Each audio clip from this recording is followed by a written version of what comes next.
In my last year on Wall Street, my bonus was $3.6 million, and I was angry because it wasn't big enough. I was 30 years old, had no children to raise, no debts to pay, no philanthropic goal in mind. I wanted more money for exactly the same reason an alcoholic needs another drink. I was addicted. I already knew I wanted to be rich, but when I started out, I had a different idea about what wealth meant. At 22, when I walked onto that trading floor for the first time and saw the glowing flat-screen TVs, it looked as if the traders were playing a video game inside a spaceship. If you won this video game, you became what I most wanted to be: rich.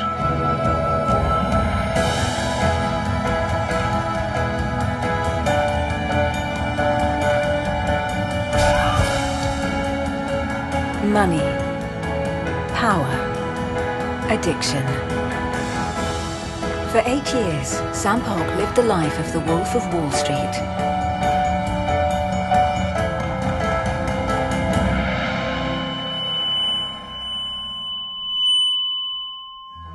Money, power, addiction. Is it really the ultimate dream? It was during the crash of 2008. It was a very scary time.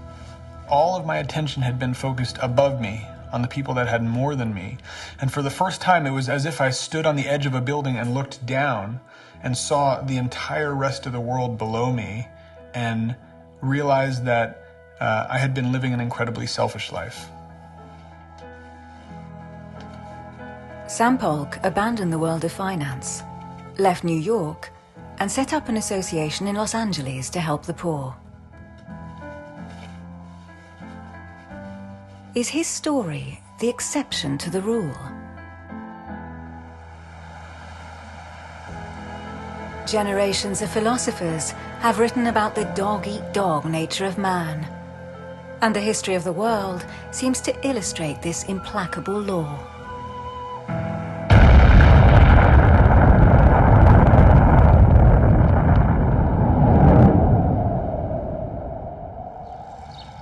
Today, there are scientists who question this vision of human nature, amongst them psychologists, primatologists, mathematicians, and neuroscientists.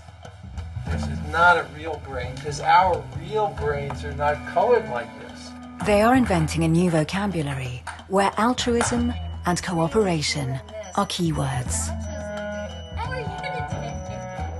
At times of global challenge, we reflect on the true nature of man, angel or demon, and we reflect on the tools which will best serve to effect change.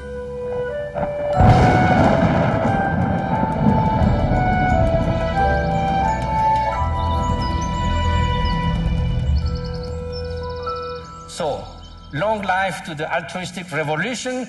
Viva la revolución de altruismo.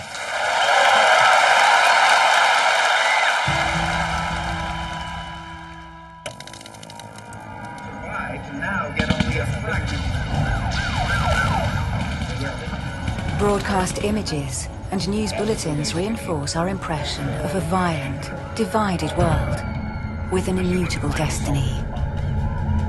But could this be a distorted view? Let's take a look at an example. On the 29th of August 2005, Hurricane Katrina hit New Orleans. The seawall gives way, and half of the town disappears under floodwater. Chaos threatens.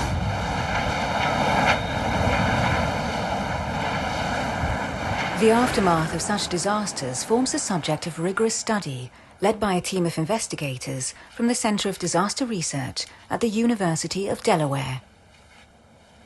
For 30 years, this unique center has documented human behavior in the wake of 700 disasters. Their findings have obliged us to revise our thinking.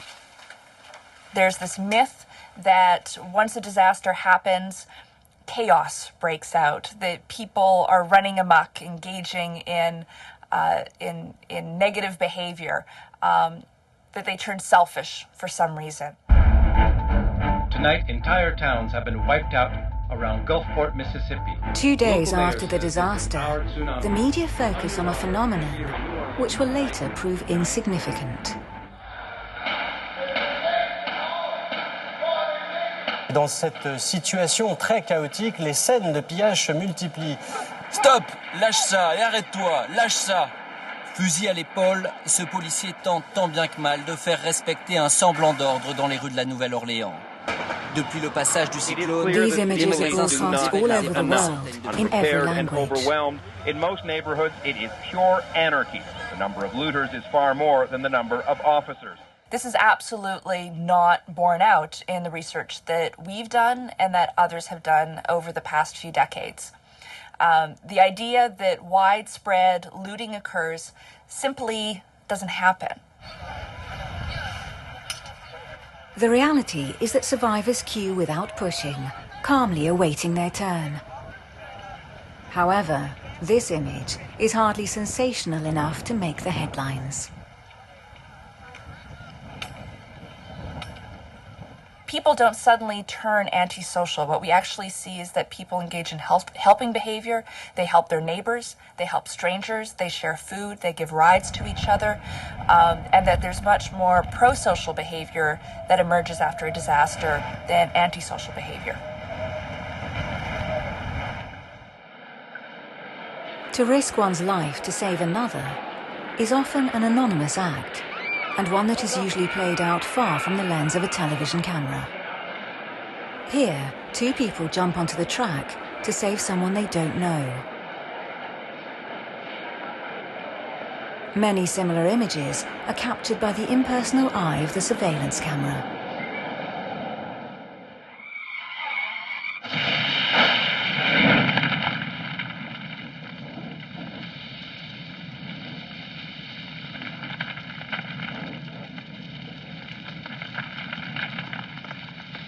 Until the 1960s, the majority of researchers were of the opinion that true altruism did not exist.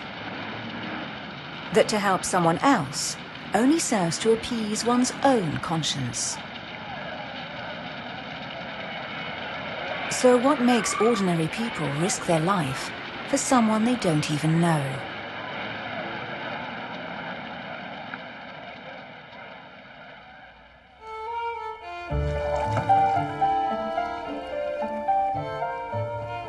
"30 years ago, research psychologist Daniel Batson went against the grain of popular belief and decided to settle this question in a more scientific way. The question in the egoism-altruism debate is not whether egoism exists, because we know that. That is, we're capable of caring about our own welfare. The question is whether we're capable of caring about others' welfare for their sake and not for our own. To act selflessly for the good of others, in their interest alone, is the true definition of altruism. In the beginning, Daniel Batson was skeptical. When I first began, I assumed the answer to this was, the answer is no. Altruism doesn't really exist. He launches a series of experiments which will change his mind. Here, a young woman is given electric shocks. The participants in the experiment observe her in front of a screen. They are unaware that she is an actress simulating pain.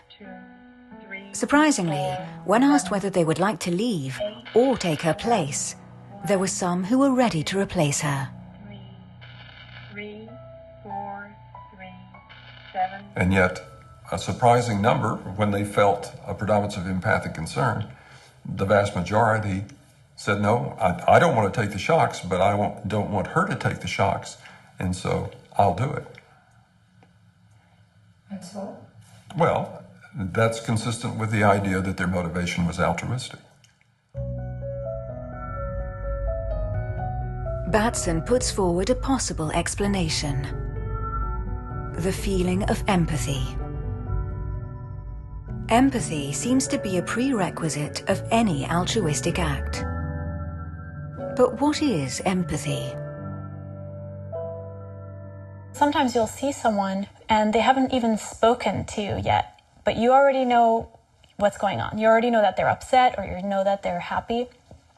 And that's because you're internally resonating, mimicking what is going on with them. So empathy is our innate ability to feel what another person is feeling. But how does empathy work? An initial response comes from the discipline of neuroscience. Tanya Singer contributes actively to the advances made in this area of research. For a long time, she has had a keen interest in the study of empathy, perhaps because the question of the other presented itself from birth. Who better than a twin sister to open up the mysteries of a relationship built up from the very beginning on gestures and looks? Die Frage, die wirklich die soziale Neurowissenschaft ausmacht, ist, wie kommt eigentlich ein anderes Gehirn in mein Gehirn? Also wie mache ich Sinn von meiner sozialen Realität? Wie verstehe ich andere Menschen? Understanding someone else's feelings, their joy, fear, even their pain. Can this be detected in the brain? Tanya Singer thinks so. While her colleagues snigger and predict that she will only find an empty brain, she recruits a selection of young couples. One partner will be subjected to painful electric shocks in the presence of the other. What will happen in the brain of the person witnessing their partner's suffering?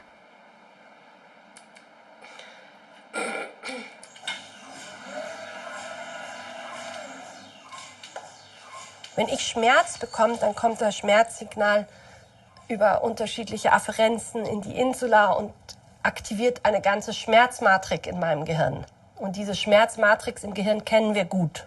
Aber was wir nicht wussten, ist, was passiert im Gehirn, wenn jemand anders Schmerzen hat und ich fühle gerade gar nichts in meinem Körper.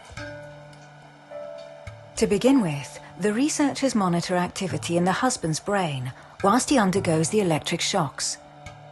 They then compare this with when he sees his wife subjected to the same treatment. Tanya Singer compares these two images of his brain. Sie sehen hier auf diesen Bildern, dass zum Beispiel hier das Rote, was die empathische Reaktion ist, überlappt mit dem Grünen. Das heißt, es sind gleiche Netzwerke, die aktiviert werden, wenn wir den Schmerzen selber fühlen, grün, oder wenn wir in Empathie mit jemandem anderen gehen. Was ich fühle, ist dieses Gefühl, also diese emotionale, aversive Emotion, die mit Schmerz verbunden ist.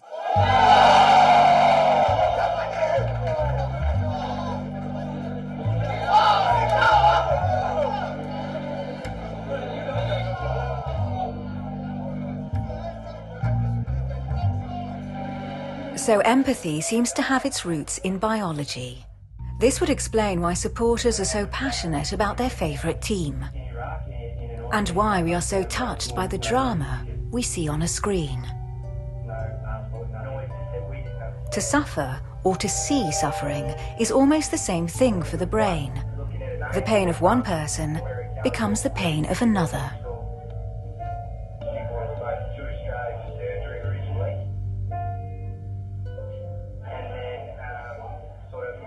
Our brains are wired to resonate with others.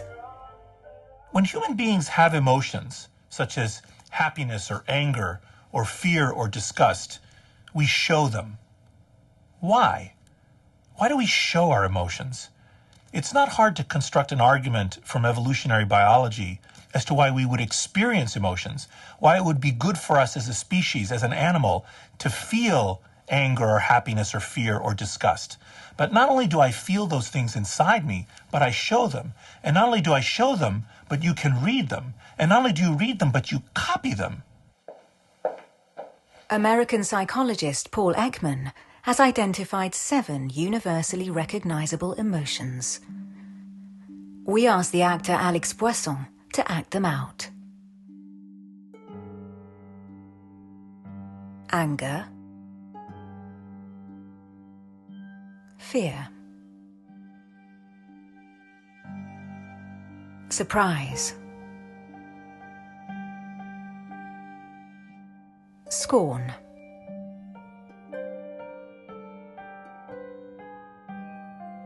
joy, disgust,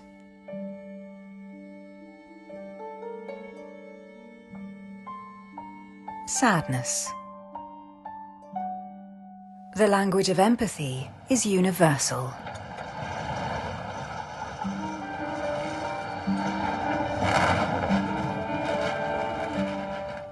Identifying the feelings of another is the first step towards understanding their needs and how to respond to them. If this ability is biological and universal, there should be evidence of altruism from a very early age. Is this the case? Here, at the Institute Max Planck in Leipzig, Germany, children are recruited from nursery age to participate in a highly original program of research. Toll! Ist das nicht schön, mein Bild? Mein Bild, ist das toll. Oh, da bin ich ganz stolz. Oh, jetzt ist mein Bild fertig. Oh, guckt euch mal mein Bild an. So, jetzt bin ich müde, jetzt gehe ich mal schlafen. Tschüss. Das Bild gefällt mir nicht. Das werde ich jetzt zerreißen. The sight of a child selfishly focused on the quest for pleasure has long predominated infant psychology. Through a long series of experiments carried out on hundreds of children from all walks of life, Michael Tomasello and Felix Warneken are going to shake up a few theories. Und hier, fertig. Kommt hier hoch. Ja? Guck mal hier. Here you see me putting towels on a clothesline when I accidentally drop it on the floor. While I'm doing that, a toddler is watching. Und hier. Oh!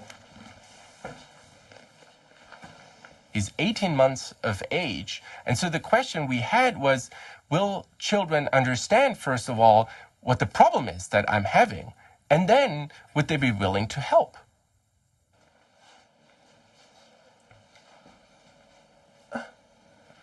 So, da, kommt hier rüber.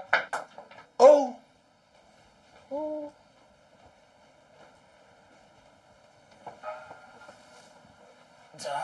Da kann ich weitermachen. Ne? I was not expecting the children to be quite so helpful at quite such a young age. That was definitely a surprise. Guck mal hier, mein Auto.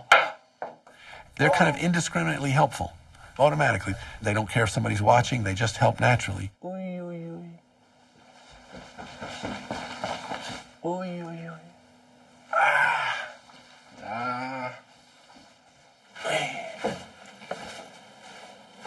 Oh.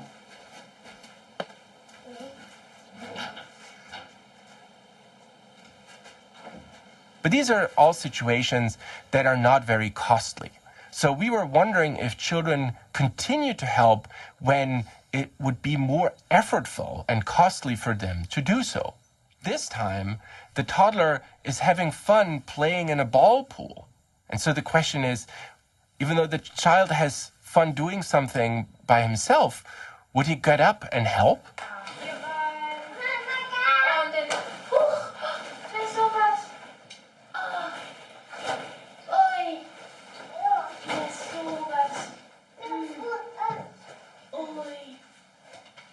So, dann kann ich das auch da rein tun. Und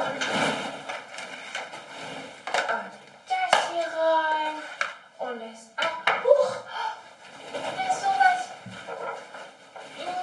Even though the child derives no benefit from his action, he is living proof of altruism. But where does this act of spontaneity come from? Can it be provoked? Soll ich die hier rein tun? Some of the children, we rewarded them for helping in the next trials, and other children we didn't reward them. And we observed that children who had not been rewarded before would continue to help at a very high rate. However, those children who had previously been rewarded, they were now less likely to help. It's amazing finding. They've lost the internal fun of it because you've rewarded it out of existence. So cooperation comes naturally. But how would you go about proving it? The children who were tested were about 15 months old. Education may have played a part.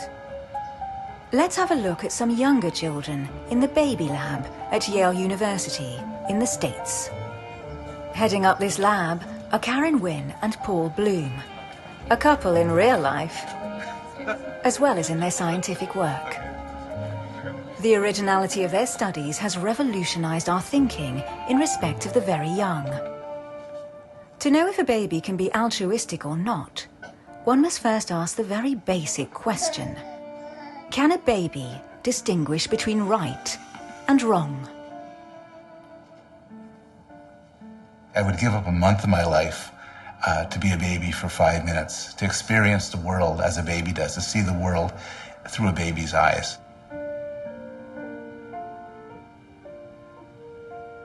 When you look at a baby, you wouldn't think the baby knows anything. They're so small and so incompetent and so adorable.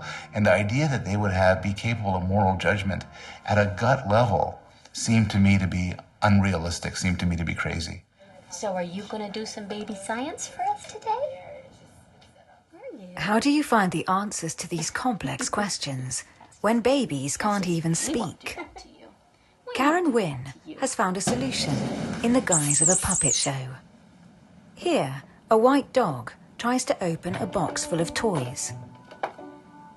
Ethan, 6 months old, is captivated.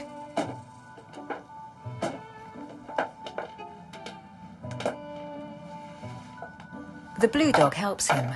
He is the good guy. Whereas the yellow dog doesn't behave very well.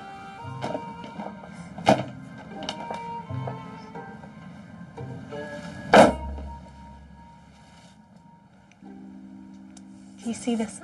A lab student who doesn't know how each dog behaved asks Ethan to choose. Hi. Hi, Karen. Which one do you like? The baby findings are big. They're the vast majority of babies, say 4 out of every 5 babies, choose the good guy over the bad guy. Across a range of circumstances, we must have tested hundreds of babies by now.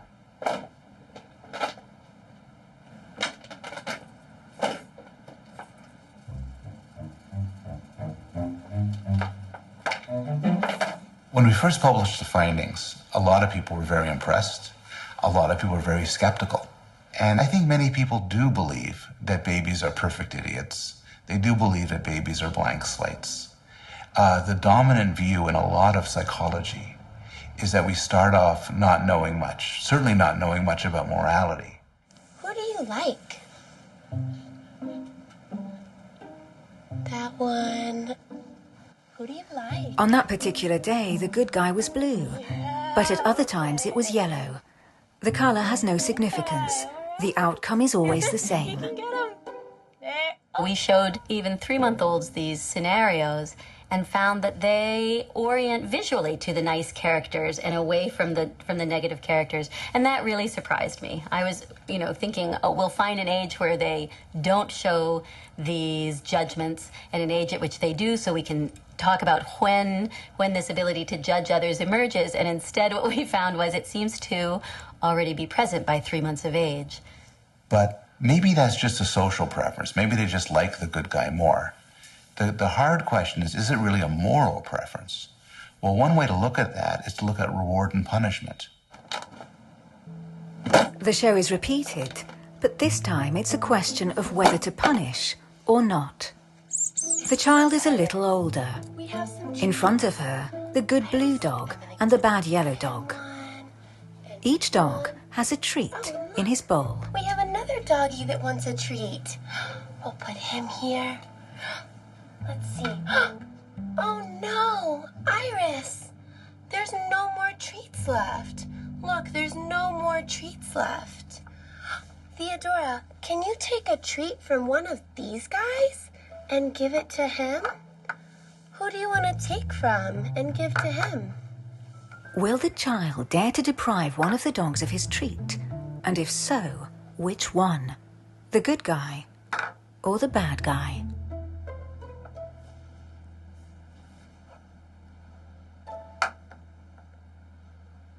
Are babies calculating what are the just desserts of different individuals? Like the majority of the children tested, Theodora chooses to punish the bad guy. And this is interesting to us, fascinating to us, because it suggests that babies' preferences are moral in the same sense that your preference or my preference would be moral. If I see a bad person, it's not just that I want to avoid them. I think what it is to think that something is bad is also to believe it should be punished. It suggests that the moral understanding of babies is connected with notions of fairness and justice. This is for this guy. He doesn't have a treat. All right. He says, thank you, Azaria. Thank you. The interpretation of that result is that babies have a rudimentary moral understanding, that we are born with, all of us, a capacity to tell right from wrong.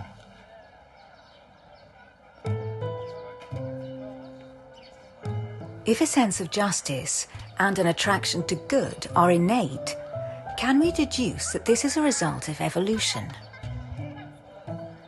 What the study of chimpanzees provides is basically time traveling to our evolutionary past.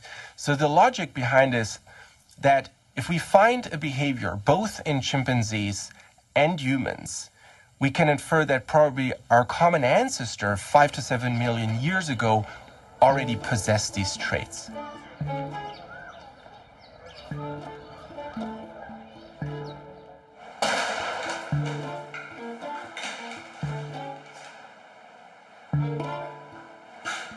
What was really a surprise was that we found that chimps also do some helping. And that was not expected at all. I was expecting them not to care at all.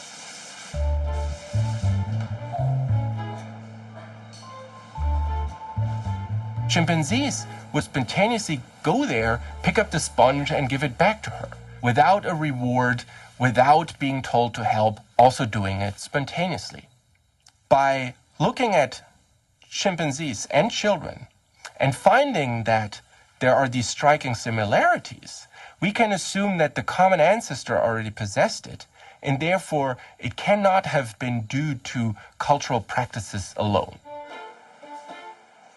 But isn't this lab animal just a performing monkey? Keen to help the researcher he has come to know well.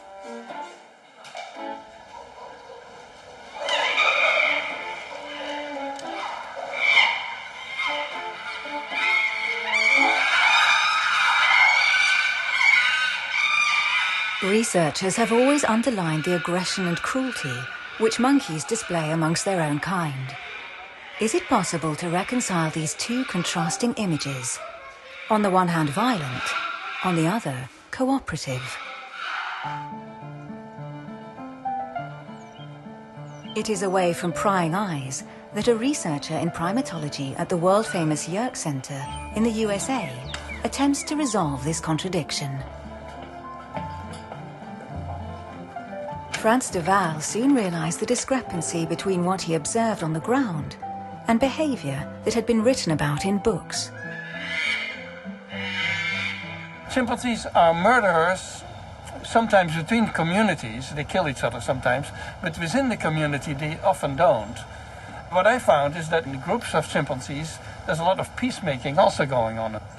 Chimpanzees console each other, meaning that one of them is distressed, they have lost a fight, for example, and others come over and touch them and calm them down. Frans de Waal didn't know how to interpret these acts of consolation until he attended a conference on infant psychology, where he discovered how children console stressed parents. And so my reaction was, well, if that is empathy, then I know a lot of empathy in chimpanzees, because that's exactly what they do. The researcher decides to carry out tests for empathy among chimpanzees. He studies what is known in scientific terms as the synchronization of bodies, when one mimics the emotion or expression of another. Frans de Waal is interested in yawning. Yawning at the same time as someone else is proof of empathy. This phenomenon is well known among humans. But what about primates? When you show a picture of a chimpanzee yawning to another monkey, he will yawn as well. That is on condition that he knows the other.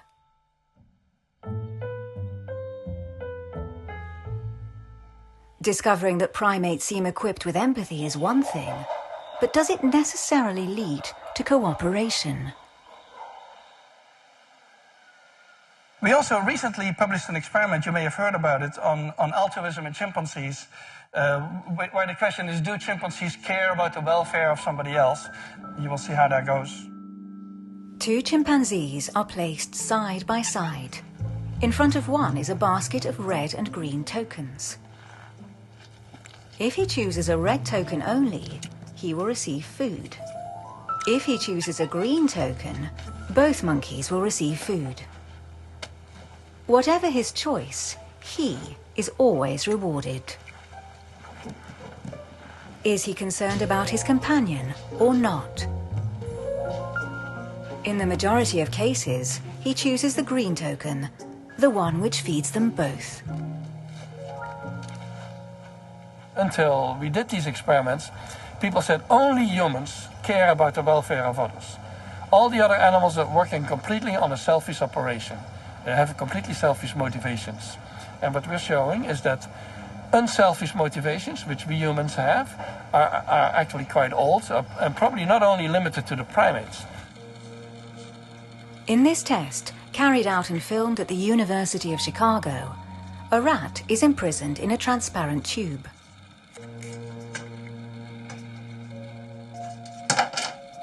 Sensing his distress, a fellow rat comes to his rescue. A series of experiments carried out on other animals has shown that cooperation is widespread. These studies would suggest that altruistic behavior is forged during the course of evolution. Yet this hypothesis contradicts the disciples of Darwin, who maintained that the driving forces behind evolution are natural selection and mutation. Is this view too simplistic? In my opinion, the story of evolution is more complicated than just competition, than just struggle for survival. There's something else really in there which is fundamentally important, and this is cooperation.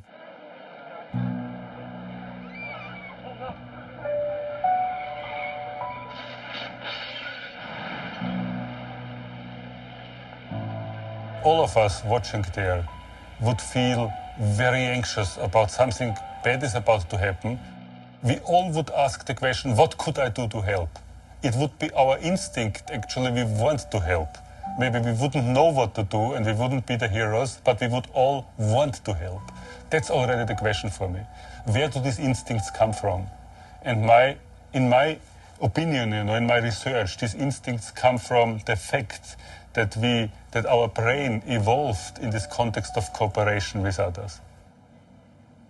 Martin Nowak is an evolutionary biologist and mathematician, and it is with equations that he addresses this paradox. How can natural selection favor cooperation? Martin Nowak explains using 5 mechanisms. The first mechanism is direct reciprocity, which means that we meet again and again, and if I help you now, you will help me later. So I help you, you help me. It's sort of a very fundamental, simple wisdom, and this wisdom can lead cooperators to win. But it's not the whole story. That cannot explain all of human cooperation. There's something else which is truly important, and this is something that I described years later, and this is indirect reciprocity. Indirect reciprocity is I help you and others observe. And the act of helping gives the reputation of valuable member of the community. And people are obsessed with reputation. We continuously talk to each other about others. That's gossip. We are obsessed with gossip. We talk about others. We find out about others. What do you know of this person? Is this person a cooperator or a defector? And then the three other mechanisms are spatial selection, group selection, and kin selection.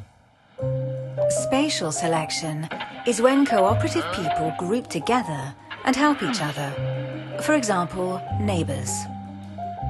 Group selection demonstrates that a cooperative group wins every time over a group whose individuals do not cooperate.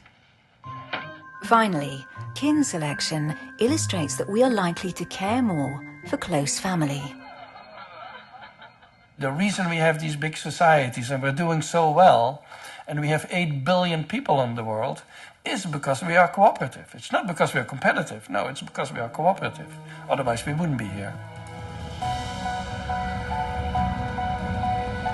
But if cooperation is more effective than competition, why is it not always the preferred option? Why these conflicts which continue to threaten our planet?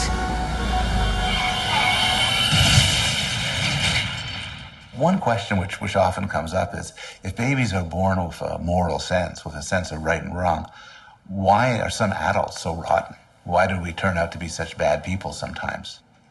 A crucial question. Back to the baby lab for an initial response.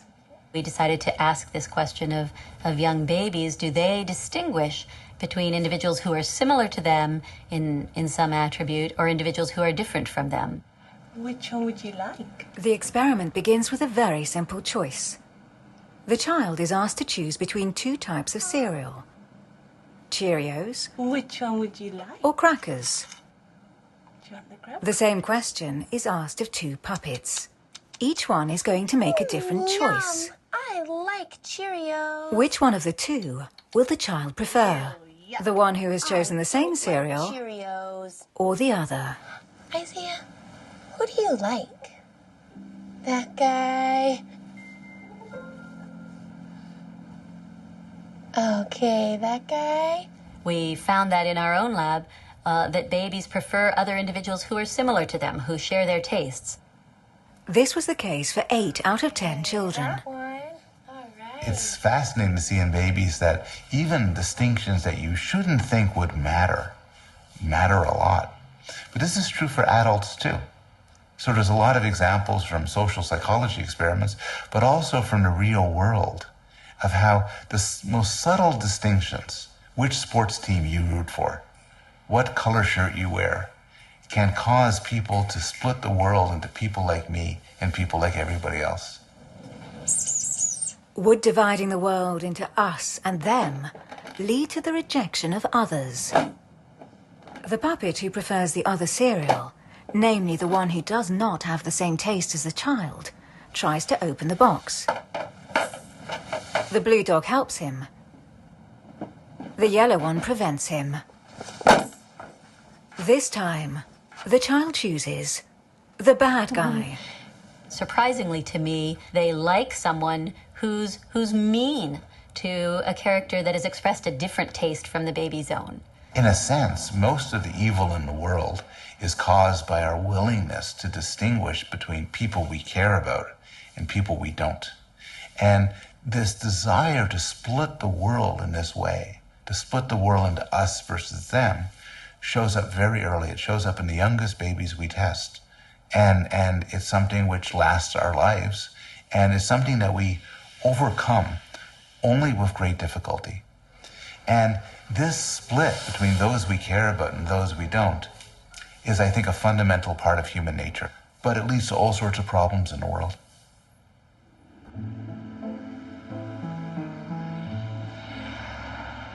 Creating barriers between us and them seems to be a default setting.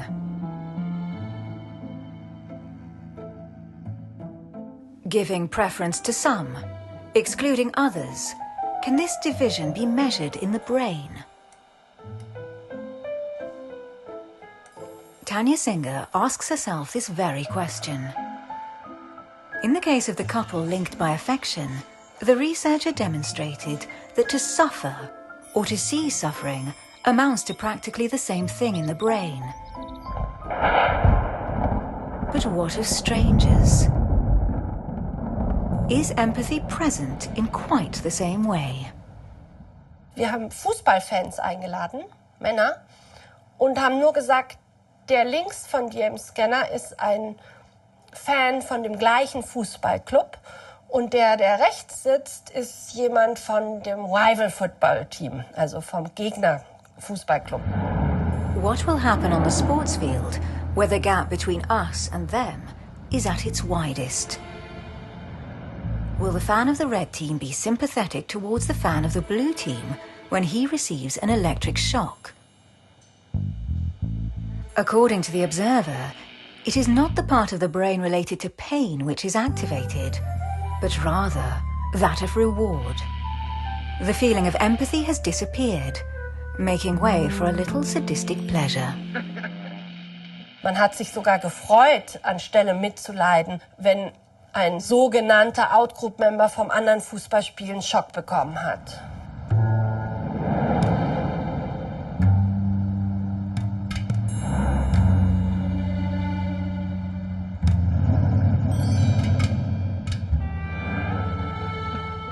I think the implications for society are important.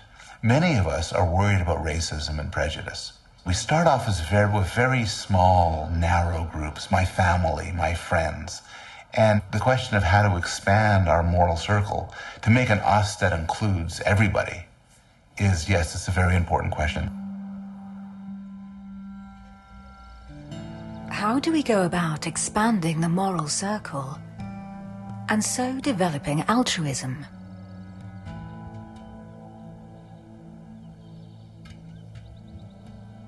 One man knows all about this challenge. He is one of 1,000 others. But this particular man possesses one extraordinary characteristic. His brain is one of the most studied in the whole world.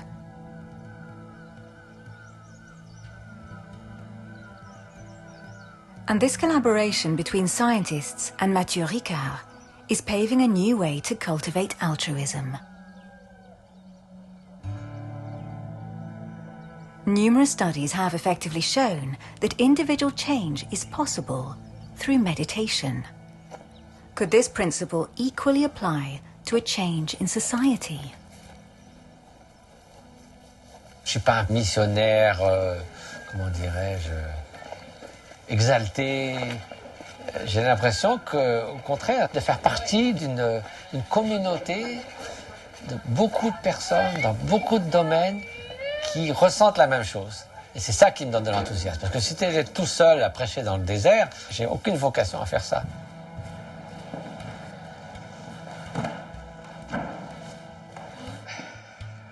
"40 years ago, Mathieu Ricard left behind a career in molecular biology to become a Buddhist monk.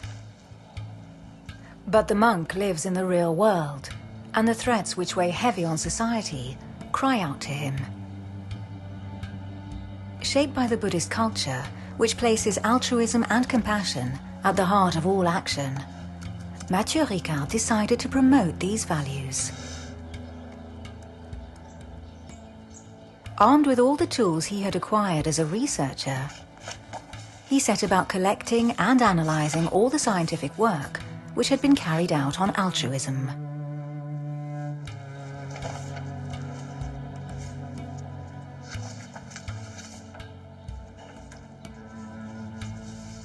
He travels the planet giving conferences, and the compilation of his work becomes a program of action.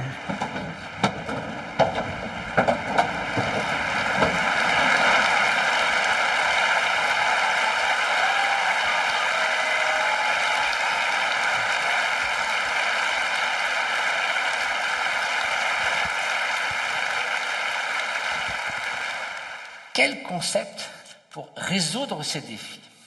Au fil des rencontres que j'ai eu l'occasion de faire, aussi bien auprès de maîtres spirituels qu'auprès de psychologues, de neuroscientifiques, d'économistes, de spécialistes de l'environnement, d'entrepreneurs sociaux, c'est d'avoir davantage de considération pour autrui, c'est-à-dire l'altruisme. Si vous avez davantage de considération pour autrui, vous n'allez pas jouer au casino avec les ressources qu'on vous a confiées simplement pour avoir un meilleur bonus à la fin de l'année. Si vous avez davantage de considération pour autrui, vous allez vous assurer que dans le travail, dans l'éducation, dans la vie sociale, on rassemble les conditions pour que tout à chacun puisse s'épanouir. And if you have more consideration for others, you are not going to ransack that planet that we have. And at current rate, we don't have 3 planets to continue that way. So the question is, okay, altruism is the answer. It's not just a noble ideal, but can it be a real pragmatic solution?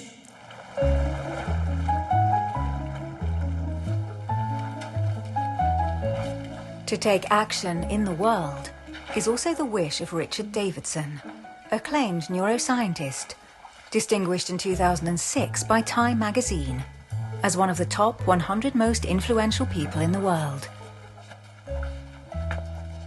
His meeting with the Dalai Lama was set to alter the course of neuroscience.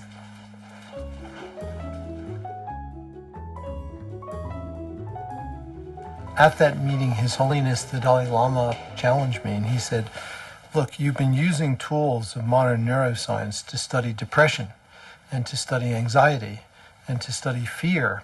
Why can't you use those same tools to study kindness and compassion? So that meeting critically changed my life and my career. Is the kindness and altruism brought about by meditation detectable in the brain? In order to find out, Davidson's team recruited experts who had practiced meditation for more than 10,000 hours. Amongst them, Mathieu Ricard.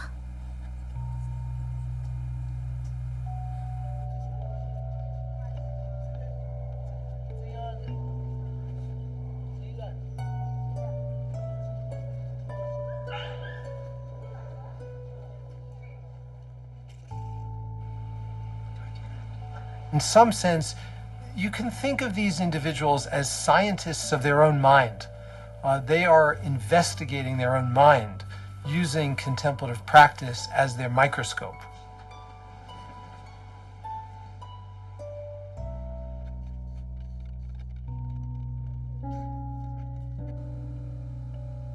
Ok, donc on commence maintenant en bloc de Lumaten, 1 minute, qui sera suivi par 2 minutes et demie de méditation en mantra avec rosaire. On commence maintenant. The researchers see an increase in the intensity of gamma waves on the screen. They also note a big difference in the areas which regulate thoughtfulness and emotion. The brain of the meditators has undergone significant change. Very, very rarely do we do an experiment in our laboratory when we can actually see a change in the brain signals with the naked eye. With Mathieu, it was boom! We were able to see it right there with the naked eye, right on the computer monitors as we were recording it. And the first thing we thought is that something must be wrong with the equipment. The discovery is extraordinary. Mental activity can induce both structural and functional changes in the brain. Bon, ça, on n'est absolument pas spécial. C'est ça qui, d'ailleurs, qui m'a réconforté. Ça serait absolument pas intéressant, toute cette recherche, si c'était d'étudier quelques gens un peu, disons, spéciaux, hein, comme il y a des gens qui peuvent rester 11 minutes en apnée sous l'eau. Mais justement, moi, ce qui m'a fasciné, encouragé avec cette recherche, c'est que des gens qui venaient de l'Himalaya, des Tibétains, des Bhoutanais, mais aussi des Anglais, des Français, des Américains, des hommes, des femmes, des moines et des nonnes, des laïcs qui avaient pratiqué. Ce qui comptait, ce qui faisait la différence, c'était combien de temps avaient-ils pratiqué. A number of colleagues are skeptical. They reproach the researcher for only studying the brains of exceptional people, practiced in the art of meditation. So Davidson and his team recruit ordinary people who have never meditated and whom they train to do so. Where we showed that only 2 weeks of practice for just 30 minutes a day, so it's a total of 7 hours of practice, was enough to change the brain.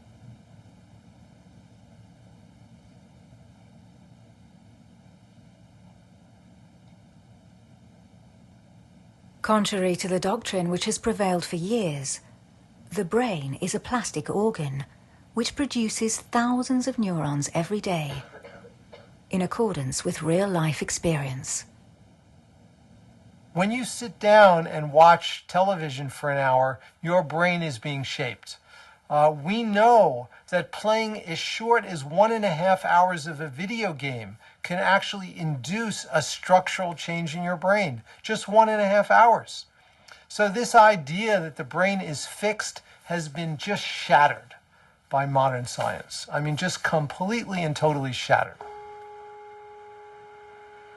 And dedicate this to the welfare of others. If purely mental activity can lead to these kinds of changes in the brain, it became clear, which has become a slogan, if you will, for our Center for Investigating Healthy Minds. Our slogan is, change your mind, change the world. And through that, all kinds of things can become possible. But in order to change the world, should we not first, each and every one of us, develop qualities such as generosity and kindness? Is this even possible? Comment est-ce que les gens s'imaginent que ces qualités humaines qui sont plastiques, c'est-à-dire qui peuvent changer, qu'elles viennent comme ça, pouf. Ou alors ils disent, ah non, je suis comme ça. C'est à prendre ou à laisser, c'est mon tempérament. Point final. C'est gravé dans la pierre, on n'y touche plus. Ben non, c'est faux. Les 2500 ans de tradition contemplative vous montrent que c'est faux. On peut changer, n'importe qui. On part d'un certain point de départ, on arrive à un autre. C'est pas tous le même. On part pas du même endroit, on n'arrive pas au même endroit. Mais il y a tout un voyage. Davidson's team proposed just such a journey to young children. Ooh, good job. A scientific program has been launched in a primary school close to the laboratory. Maybe start breathing without the rock and see how it feels. The mental training for adults has been adapted to breathing exercises, as well as to cooperation and the expression of gratitude.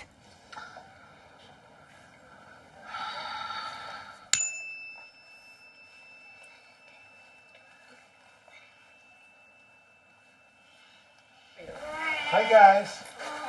Hi. Wonderful to be with you. So, do you guys know what I do? I'm a scientist, and I study the brain. Does anyone know where the brain is? For the first time, taking the insights that we've gleaned from the laboratory and bringing them out to real people in the real world, where we have the potential to make a real difference. We are choosing children at specific ages where we know from modern neuroscience that their brains are particularly plastic. And so if we can teach them simple practices of kindness at that age, we think it can make a lasting difference. From my perspective, meditation is personally, for me, the best way to cultivate mindfulness and altruism. Do you guys remember when we were talking about what we felt like when we were angry and where you felt it in your body? Do you remember that? Well, gratitude's the same thing. But the nice thing with gratitude is you're not only giving a present to mom, but you're giving a present to you too. This program has been evaluated by the researchers, and they have noted a reduction in the number of conflicts and an increase in generous behavior. I am grateful that my mom loves I am alive. I'm grateful for Buddy that is living on this earth. Good job. At the beginning of the experiment, during a test with stickers, the children only shared with their best friend. Staying alive on the planet. At the end of 12 weeks, there was no difference between the best friend and the one they liked the least. The circle had been enlarged.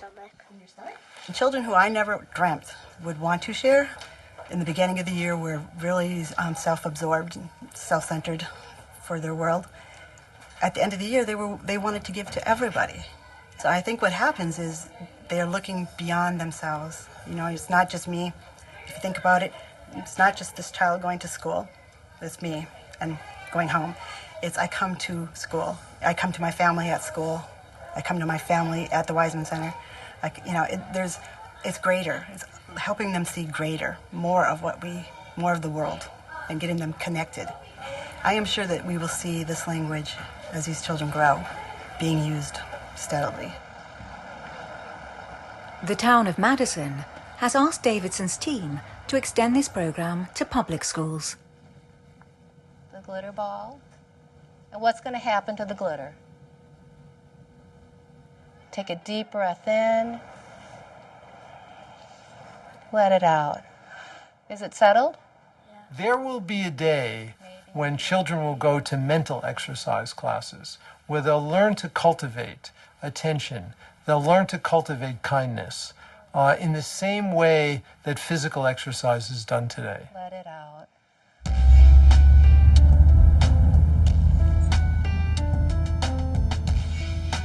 But could this type of program become widespread? Sandtown, West Baltimore, is home to one of the highest number of criminals in the country. 3% of the population are under lock and key. It is a place ravaged by unemployment and drug trafficking, which made the headlines during the April 2015 riots.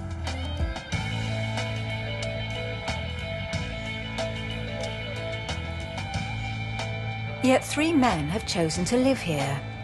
2 brothers, Ali and Atman, grew up here, left for university, and then returned with their friend Andy.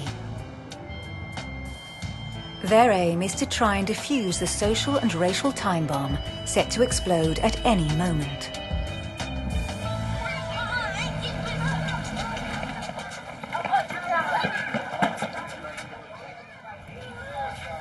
In this area of relegation, school life reflects the violence on the streets.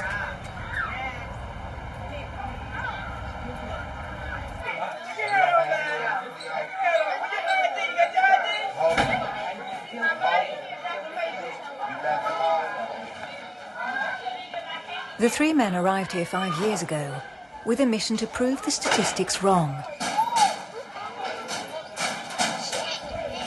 To put forward a different proposal to the ones currently in practice. After my first year, we have an opportunity to meet Andy, Atman, and Ali. And they came and introduced themselves and said, hey, this is what we want to do for children. And the principal and I said, what? You want to do what? Inhale deep through your nose, filling your stomach up with air like it's a balloon. I ain't hear no breathing. Exhale it all out, pushing your stomach in, pushing all that air out of your body. Every morning, the entire school, teachers included, takes part in 15 minutes of mental exercise. And they repeat this at the end of the day. Inhale deep. Exhale it out. I think the program can help them by giving them the ability to regulate themselves and to kind of block out all the external stimuli, all the stuff that's going on in the neighborhood, all the crime, the drug use, the violence. Instead of being with that, they can learn to go inward and not think about that and have almost a place of peace within themselves. Don't forget to breathe. Inhale as deep as you can. Really fill your stomach up with air. Long, slow, deep breath. Ramon spent 10 years as a gang member. 3 years of yoga and meditation have transformed him into an educator. I lost my father. It hit me kind of hard, and I really wasn't able to, cope with all that type of, pain and anger of not having a father growing up. And my mother, she had a boyfriend, and he was very abusive to her. So it was a lot of things going on in my house that had me a lot, real angry, and I couldn't take my anger out with nobody, none of my family members. So I thought that was an easy way for me to get all my anger out, was to come out and take my own anger out on other people, which is not the right thing to do, but that's how I was living. What happened to your father? My father got murdered. He was shot in the head and put in the trunk of a car. They blew the car up. So it's kind of like a movie, but you really don't think it's like a movie. Exhale, bring your head up and relax. Inhale deep again. Remember, fill your stomach up with air. Don't forget, feet flat on the floor. On the edge of your seat, head, neck, and spine straight. We're going to be pushing the balls of our feet and our toes into the ground while raising our heels. So everybody, inhale deep through your nose and raise your heels up. There's stories of right here up north in Pulaski where people would bring out semi-automatic guns and just be firing off and stuff like that. But the kids see stuff that most kids wouldn't see, you know what I mean? Especially at that age. And they have to deal with it, you know, so, and that stuff sticks with you. A lot of people talk about soldiers, you know, having PTSD from coming from war, where I think these kids have PTSD because of what's going on around here. They're dealing with all this trauma and all this stress and stuff like that, so when they come to school and you see Johnny's having a bad day, doesn't want to talk to anyone, it's probably because he saw or experienced something and it's still with him. I hate this stupid school. Wow. You still ain't telling me. You just gonna walk right here on rampage mode all day? I'm gonna let you calm yourself down. You ready? You wanna take a deep breath from me? You wanna take a deep breath from me?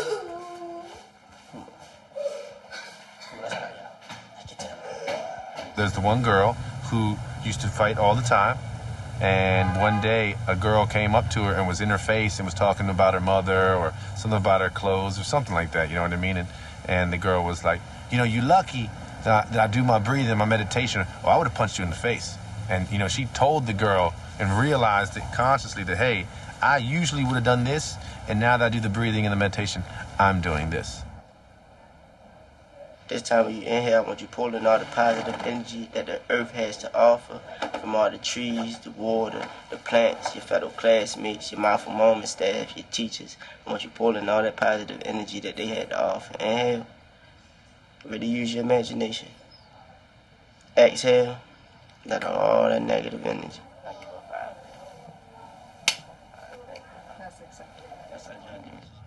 It has truly made a difference in our whole climate and environment. And children are just handling situations differently. Instead of arguing and screaming and yelling about a pencil, they're quiet. They ask what they need, and then they ask teachers for help, instead of just trying to argue and fight it out amongst themselves.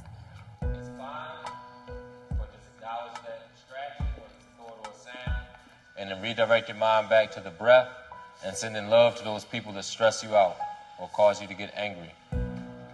Optional courses are on offer every day after school. Around 10 schools in Baltimore have recently adopted the program. If your body is still, it's easy to keep your mind still. I see you.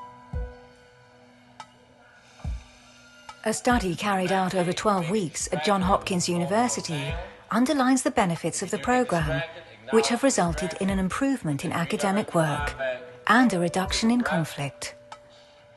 But every time we breathe, we're going to be thinking about all those people that we love, whether it's our family or friends, no matter how far away they live, no matter if they're living or not. Love knows no boundaries. Yeah, it's good.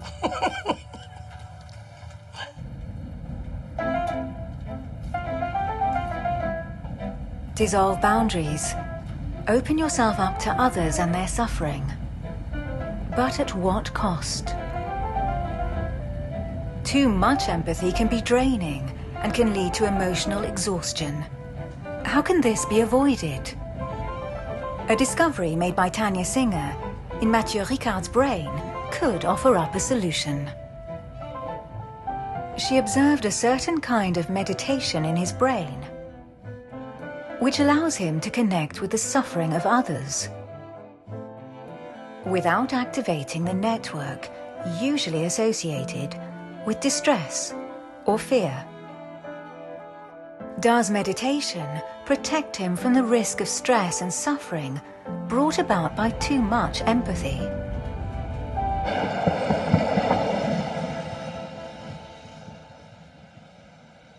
L'empathie, c'est vraiment une résonance affective. L'autre souffre, vous souffrez de sa souffrance. Vous allez souffrir de plus en plus et ça ne vous aide pas vraiment à aider l'autre et vous-même vous vous trouvez handicapé par cette détresse empathique. Donc il faut l'envelopper dans quelque chose, un état mental qui est extrêmement constructif, extrêmement positif, qu'est la compassion et l'amour altruiste. Beides sind soziale Emotionen, beides sind Emotionen, die durch den Schmerz eines anderen verursacht werden, aber sie sind völlig verschieden von ihrer Qualität. Die eine kommt mit negativem Affekt, Gefühl von, also wie bei Schmerzen, und Mitgefühl kommt mit dem Gefühl von Wärme und positivem Affekt und Fürsorge und einer starken Motivation, anderen helfen zu wollen. It is a traditionally held Buddhist view that compassion can be cultivated through a particular type of mental training. When Mathieu Ricard visualizes those who suffer, he wraps them in a warm presence and wishes their pain away. Can each and every one of us avoid being stressed from empathy by using the same technique to develop a more altruistic nature? Tanya Singer has launched the largest study ever undertaken. For 9 months, in Berlin and Leipzig, 200 volunteers follow a program of mental training. From many different walks of life, the participants have one thing in common. They have never meditated. Hallo, hier ist Irina. Kannst du mich bitte mal reinlassen? Danke. Irina is a nurse on the premature baby unit in a large hospital in Berlin. When she decided to take part in the study, she had faced the suffering of patients for over 30 years.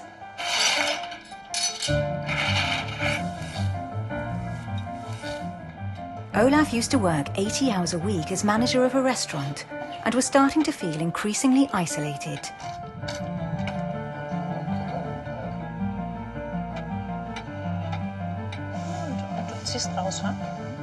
Due to the enormous amount of pressure at work, Irina considered leaving her job.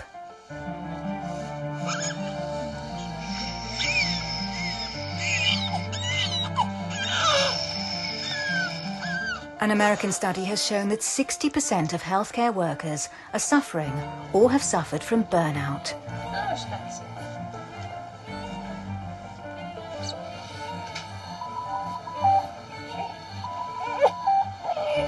Ich habe über die 31 Jahre extrem viel gesehen, schlimme Dinge gesehen auf der Station. Ich habe viele fehl- und missgebildete Kinder gesehen. Ich habe viele tote Babys gesehen. Das macht was mit einem. Das macht einen Druck und man weiß nicht, wohin damit. 37 Schwangerschaftswochen. Hospital staff are at the front line, but no one escapes the risk of losing their bearings. Tja, ich hatte nicht mehr die Energie, nicht mehr die Kraft, jeden Tag so viel zu arbeiten. Also ich habe gemerkt, dass es Richtung Burnout geht. Also völlig leer und kaputt und habe gedacht, ich muss jetzt irgendwas anderes machen. Ich war nicht immer freundlich zu meinen Kollegen, muss ich sagen, weil ich einfach so angespannt war und weil ich mich nicht in sie hineinversetzen konnte, jedenfalls nicht ausreichend.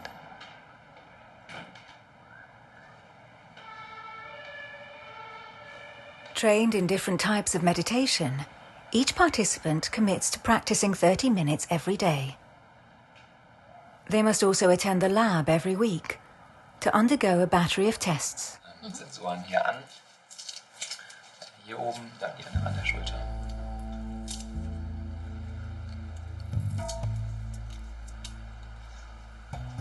Okay. Das heißt, wir wollen wissen, ob man durch Training, tägliches mentales Training, sowohl sein Verhalten als auch sein Erleben verändern kann. Das heißt, kurz gesagt wollen wir wissen, ob man Stress reduzieren kann, ob man soziale Fähigkeiten wie Mitgefühl verbessern kann und damit Kooperation steigern kann. Bombarded by television news reports, getting through a job interview, there are so many stressful situations, all liable to generate negative emotions. 88, 1000, Bitte beginnen Sie wieder bei 2043.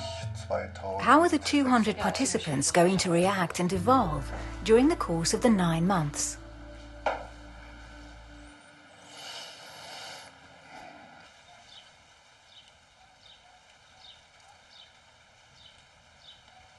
Will this program of mental training, which offers different types of meditation, allow them to reduce their stress levels, confront their fears, and open themselves up to others?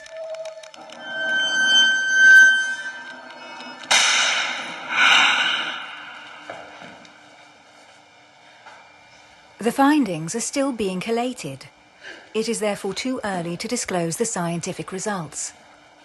However, early reports indicate real change.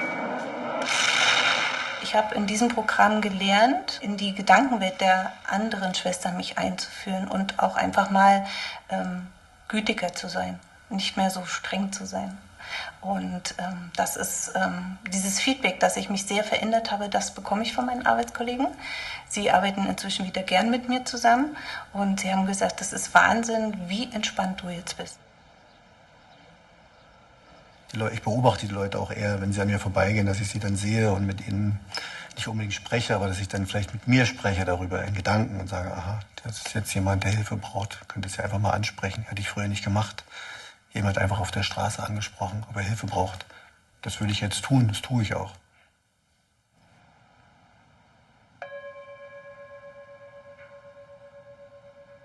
Und wendet euch dazu bitte eurem Partner zu, dass ihr ein Gegenüber habt. A reduction in stress and negative feeling allows an opening up to others.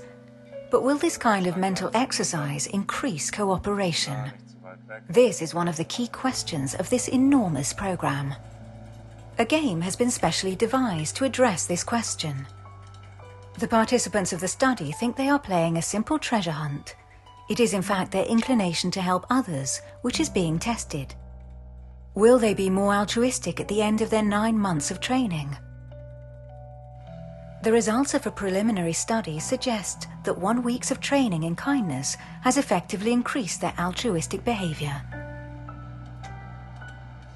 Für mich ist es eindeutig, also jetzt schon viel Evidenz dafür, dass diese mentalen Trainingsprogramme extrem förderlich sein könnten für die Gesellschaft. Und wir denken auch darüber nach, so ein Resource-Institut zu gründen, damit dieses Protokoll, was jetzt in der Forschung entwickelt wird, für die Gesellschaft nutzbar gemacht wird, sodass es eben zum Beispiel in Schulen angewendet werden kann oder in der Ökonomie, im Business.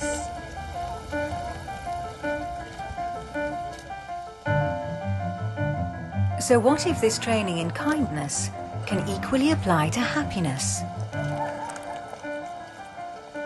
A recent experiment supports this theory. It was carried out at the Harvard Business School, the most famous business school in the world.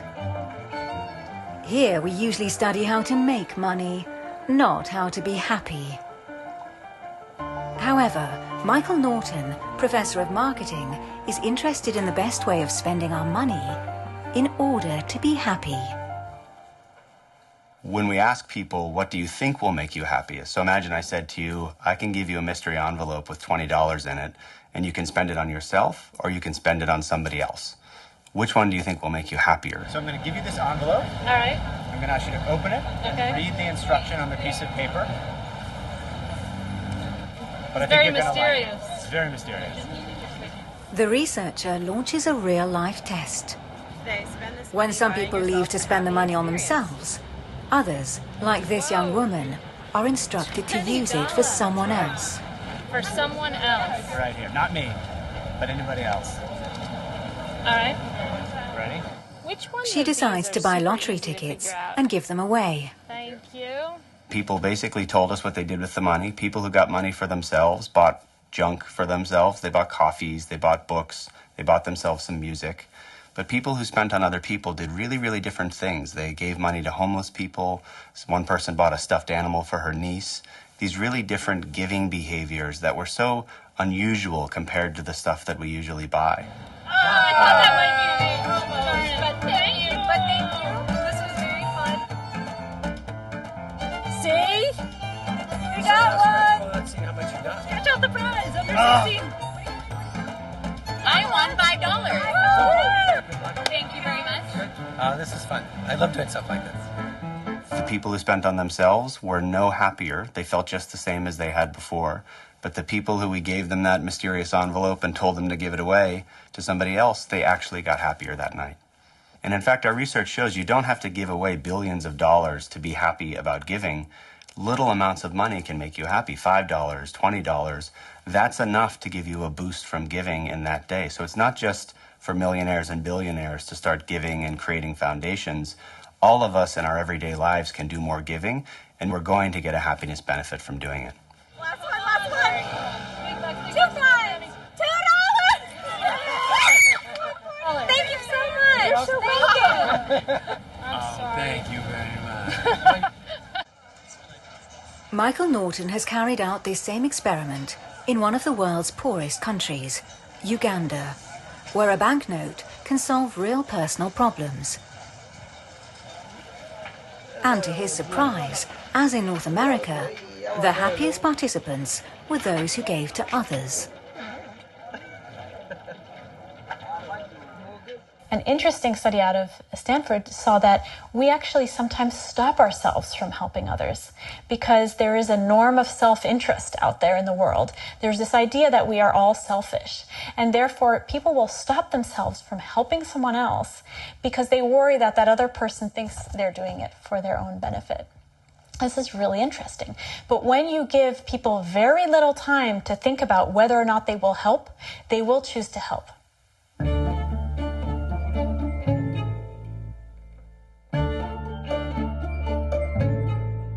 Is a selfless gesture, which happens quite spontaneously, as contagious as a virus.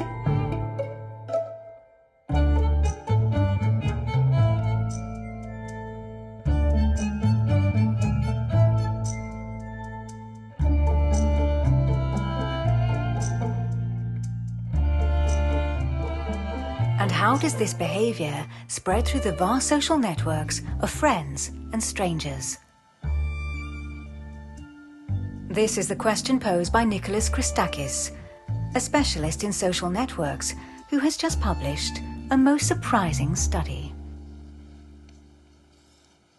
We did an experiment in which we had these college students come into the laboratory. They were given a little bit of money and they were randomly assigned to groups of 4 strangers. Then a bell would ring and they'd be randomly assigned to a new person. Then a bell would ring and they'd be randomly assigned to new persons, and so forth and so on for 6 rounds. And eventually what we were able to show with this experiment is that there's a kind of spread of kindness within the system, such that if the first person is kind to the second person goes on to be kind to the third person goes on to be kind to the fourth person, and the fourth person goes on to be kind to the fifth person. You could show that how the fourth person treated the fifth person depended on how the first person treated the second person, even though neither of those 2 people ever saw these 2 people over here. A kind of cascade of kindness through the system. How I treat my friends depends on how those people treat their friends, even though neither I nor my friends ever saw or interacted with those people. Like a kind of social contagion, mimicking a biological contagion. So if you think about it, when you're doing an act of kindness for someone else, you're not only helping that person, you yourself are also helping yourself because you're feeling better, but also everyone who observes you gets impacted, and they in turn are more likely to go and help someone else. So you're creating a chain reaction of goodness.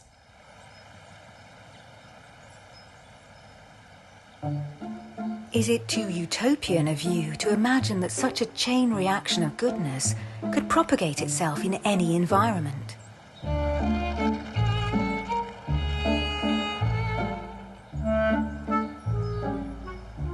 Is altruism in any way compatible with modern economic systems? Here at a meeting of the World Economic Summit in Davos, the big cheeses from the world of finance meet to ponder the world of tomorrow and finalize agreements in utmost secrecy.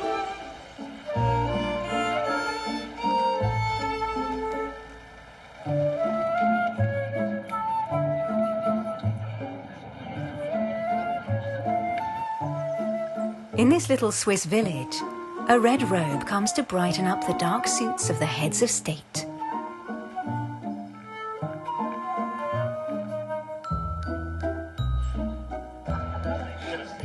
Mathieu Ricard is officially invited to take part, as are Richard Davidson and Tanya Singer. The teasing, which surrounded the first brain studies of Buddhist monks, is but a far distant memory.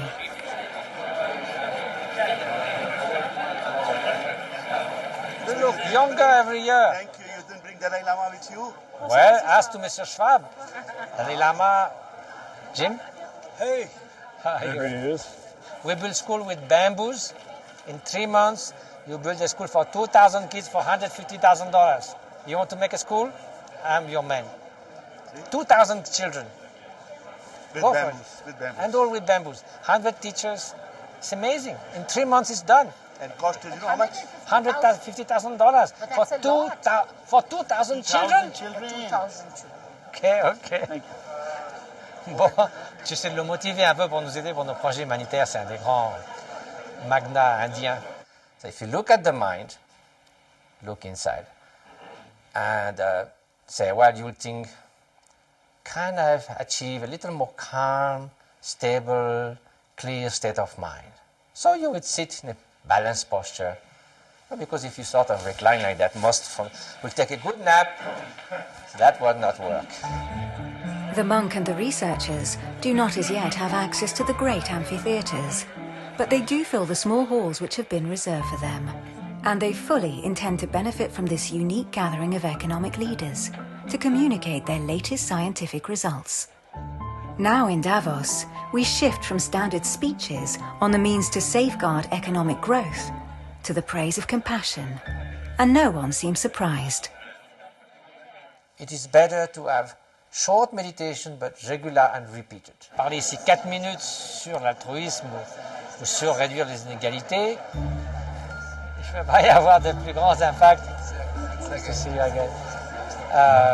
Ça vaut mieux que parler à Joseph Stiglitz.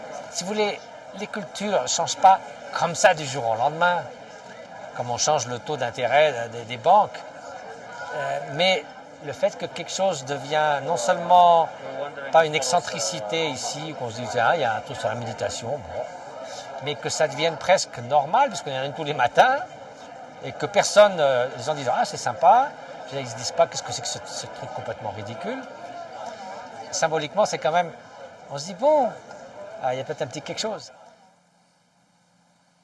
So in a way, to be excessively self-centered is a lose-lose situation. Everyone is miserable in the end. And to open one's mind, extend that benevolence is a win-win situation.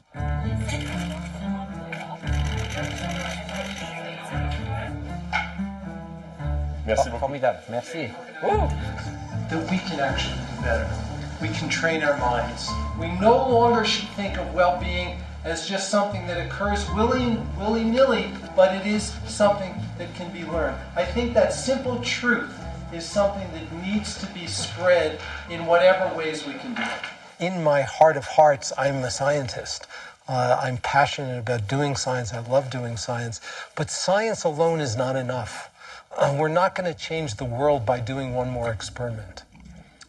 It's going to require other strategies in addition to science. The science is necessary, but it's not sufficient. We know from neuroscience that children's brains are more plastic. Mindfulness is not something which just makes you more ambitious, more speedy, more efficient.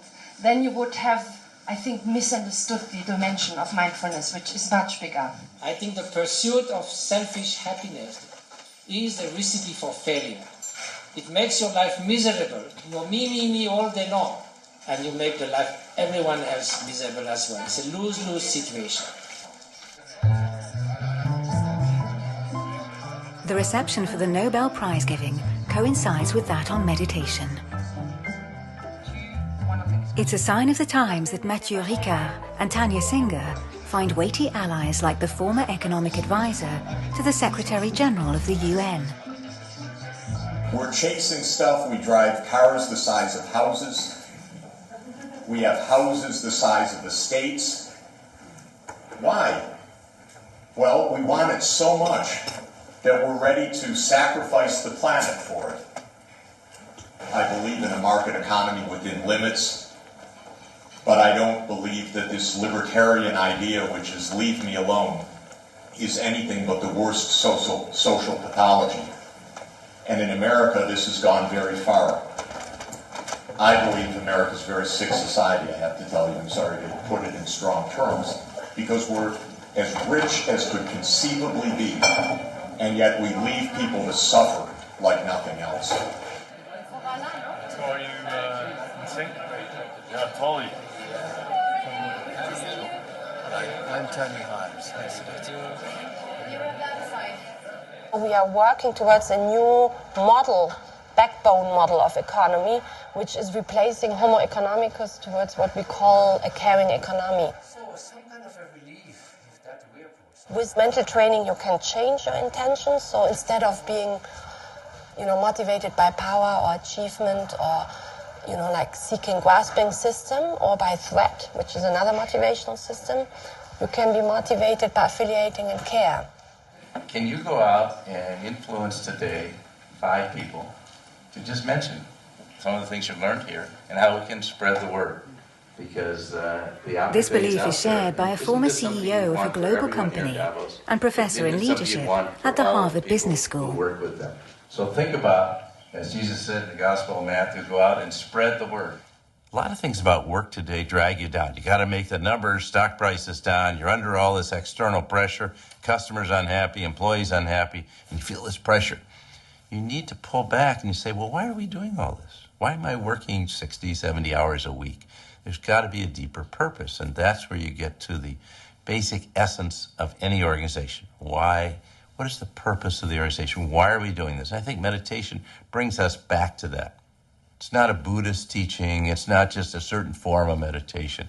It's how you realize the connection between who I am in the world, my work, and what I can do to contribute to the world. I'm not going to change the whole world. I'm not going to change every leader.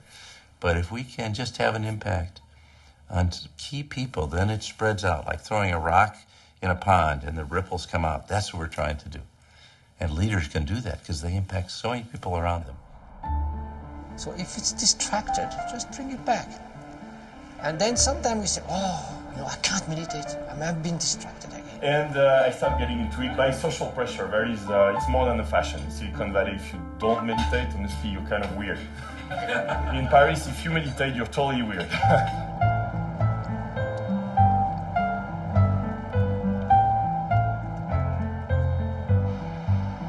The path to an accomplished life is rarely drawn with straight lines. For Sam Polk, it will be written far from the towers of Manhattan.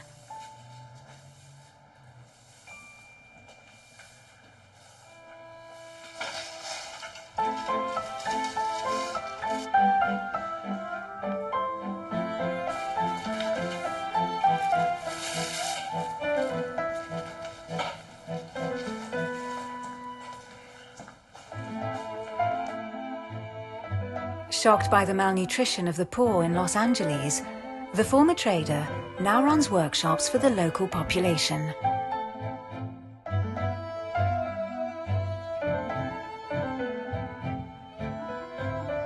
One of the most entertaining moments for me about a grocery ships meeting, imagine, so I have $1 million in the bank and these families exist on $10,000 per year. And so one day in one of our meetings, this wonderful woman named Wendy was talking, and she was saying that her whole life she does things for other people, and sometimes she feels like people don't recognize that. And one day on Halloween, a neighbor came over and said, Wendy, you do so many things for other people, so we decided to do something for you. So we've made your kids costumes for the celebration. And then she said, and she got tears in her eyes, and she said, and then I realized how blessed I am. And,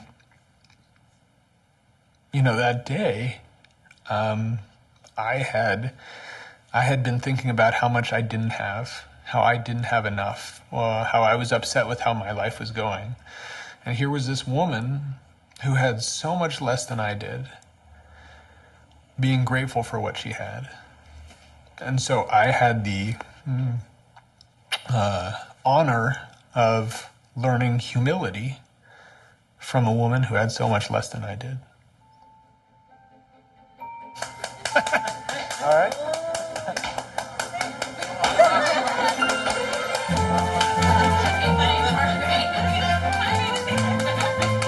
So the only thing to look for is sometimes the reason, I'll tell you what, it's thought about, is that